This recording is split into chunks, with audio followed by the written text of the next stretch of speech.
Muito bom dia, boa tarde ou boa noite, depende da hora que esse vídeo chegar para você.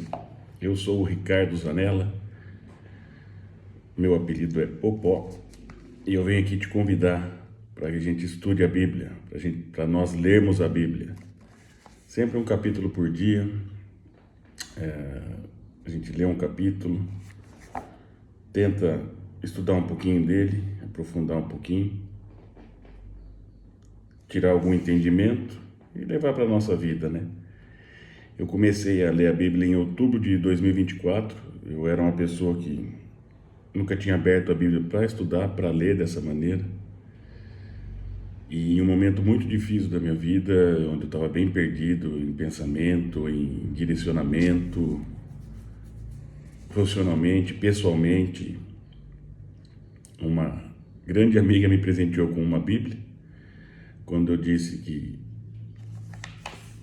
a ela em uma conversa que eu estava com vontade de começar a ler a Bíblia e aprender um pouco, e ela prontamente me presenteou com uma Bíblia. Eu comecei a estudar por conta, a ler, não entendendo nada, óbvio, mas sem parar, e fui me aprofundando, fui buscando conhecimento. E aqui eu falo para você, sem viés religioso, sem puxar para nenhuma religião. Acho que religião é muito pessoal de cada um, você tem a sua, eu tenho a minha. Mas buscar um entendimento da palavra, uma espiritualidade, trazer Deus para dentro, para perto, conversar com Deus, trazer Deus para o íntimo, para o lugar secreto da gente, ajoelhar e rezar. E ser amigo de Deus, pedir as coisas para Deus. Deus é nosso Pai, né? Então a gente pode e deve pedir as coisas para Ele. Deve pedir um discernimento, um caminho, perguntar o que Ele quer da gente, para onde nós vamos, qual o próximo passo, para onde seguir. Ele vai nos orientar, Ele é nosso Pai. Ele vai dizer para onde a gente deve ir, vai apontar para o nosso coração. Devemos sempre lavar o nosso coração, estar com o nosso coração limpo, estar com o nosso coração aberto, preparado para receber Deus, porque Deus está ali para a gente o tempo todo, só depende da gente. E eu vou te dizer que nós estamos em setembro de 25, o mês que vem faz um ano que eu comecei a ler a Bíblia. Muita coisa mudou na minha vida, mas muita coisa. Deus já pôs a mão em muitos lugares, já tirou muita gente da minha vida, já trouxe muita gente para a minha vida. Abriu muitas portas, fechou muitas portas, me colocou em mesas que eu não imaginava sentar, me tirou de mesas que eu precisava sair.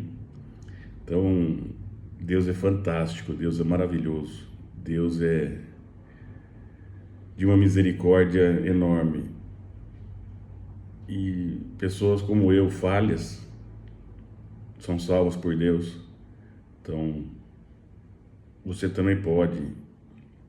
Todos nós podemos, desde que nós abramos, não sei se existe abramos, desde que a gente abra o nosso coração para Deus e permita a entrada dele.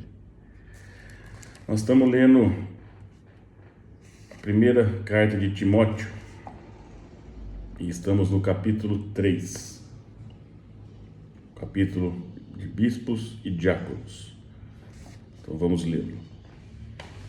Essa afirmação é digna de confiança.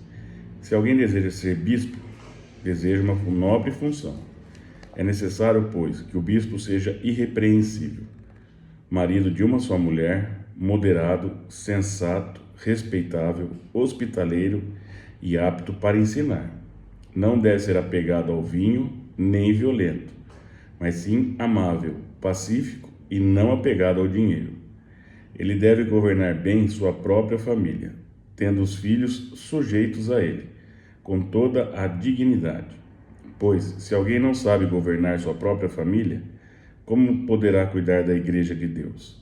Não pode ser recém-convertido, para que não se ensoberbeça e caia na mesma condenação em que caiu o diabo. Também deve ter boa reputação perante os de fora, para que não caia em descrédito nem na cilada do diabo. Os diáconos igualmente devem ser dignos, homens de palavra, não amigos de muito vinho, nem de lucros desonestos, Devem apegar-se ao mistério da fé, com a consciência limpa. Devem ser primeiramente experimentados. Depois, se não houver nada contra eles, que atuem como diáconos. As mulheres igualmente sejam dignas, não caluniadoras, mas sóbrias e confiáveis em tudo. O diácono deve ser marido de uma só mulher e governar bem seus filhos e sua própria casa. Os que servirem bem alcançarão uma excelente posição e grande determinação na fé em Cristo Jesus. Escreva essas coisas, embora espere ir vê-lo em breve. Mas, se eu demorar, saiba como as pessoas devem comportar-se na casa de Deus, que é a igreja do Deus vivo, coluna e fundamento da verdade. Não há dúvida de que é grande o mistério da piedade. Deus foi manifestado em corpo, justificado no Espírito, visto pelos anjos, pregado entre as nações, crido no mundo, recebido na glória.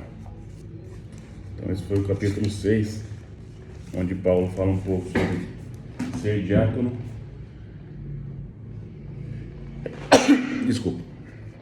e bispo.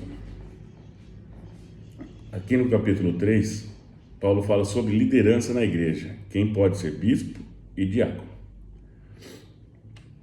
Paulo diz: se alguém aspira ao episcopado, à liderança, deseja uma excelente obra. Ser líder espiritual não é status, é responsabilidade, uma tarefa nobre, mas exigente. Do verso 2 ao 7, Paulo lista aqui os requisitos para ser bispo, supervisor, pastor.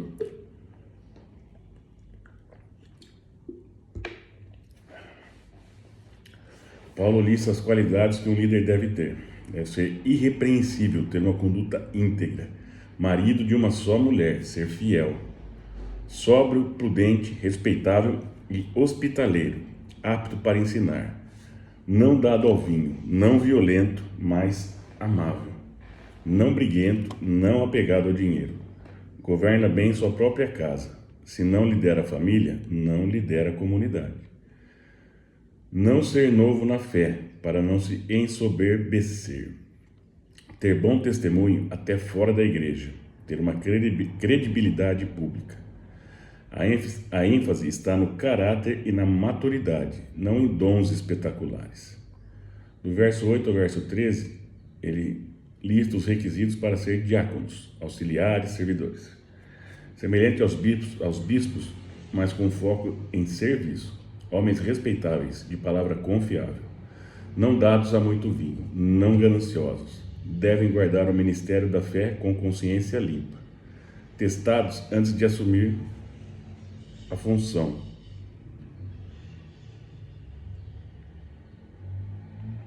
Suas esposas, ou mulheres em geral, dependendo da tradução, devem ser respeitáveis, não caluniadoras, sóbrias e fiéis.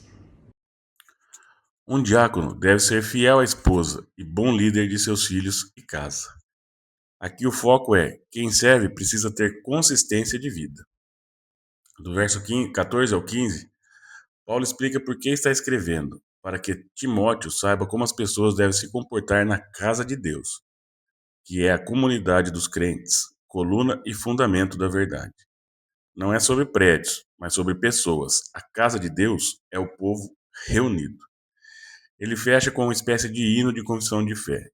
Cristo foi manifestado em carne, justificado no Espírito, visto pelos anjos, pregado às nações, crido no mundo e recebido na glória. É o resumo da grandeza de Jesus: encarnação, obra espiritual, testemunho celestial, missão global, fé dos povos e exaltação final. O resumo prático desse capítulo é o seguinte: liderança é responsabilidade, não privilégio. O que qualifica um líder é o caráter, não apenas dons. Quem não lidera bem em casa, não lidera bem em comunidade. O serviço exige coerência de vida e fé limpa. A comunidade é o fundamento visível da verdade no mundo. Tudo aponta para Cristo, que é o centro da mensagem. E aplicação para hoje, para o seu dia a dia. Quer liderar? Ocupe-se primeiro em ser irrepreensível em caráter e família. Autoridade vem do exemplo. Sem testemunho, o título é vazio. Serviço é tão nobre quanto liderança. Ser diácono é exercer ministério essencial. E a comunidade revela Cristo. Nossa vida em conjunto é o que sustenta a mensagem do mundo. Precisamos levar a mensagem de Cristo para o mundo. Precisamos de mais gente lendo, conhecendo e espalhando a mensagem. Bora, vamos aprender junto. Me ajuda a aprender e deixa eu te ajudar a aprender e vamos levar para outras pessoas aprenderem também. A gente precisa levantar mais pessoas, a gente precisa de mais almas, a gente precisa levar Cristo para o coração das pessoas. O mundo está muito machucado e a gente precisa muito da palavra de Deus para curar esses machucados. Então eu conto com você. Espero você amanhã, espero você depois de amanhã e depois de amanhã. Vamos junto, vamos aprender junto. Combinado? Que você seja sal e luz na sua geração e por onde você passar. Um bom dia, um grande abraço. Fiquem com Deus.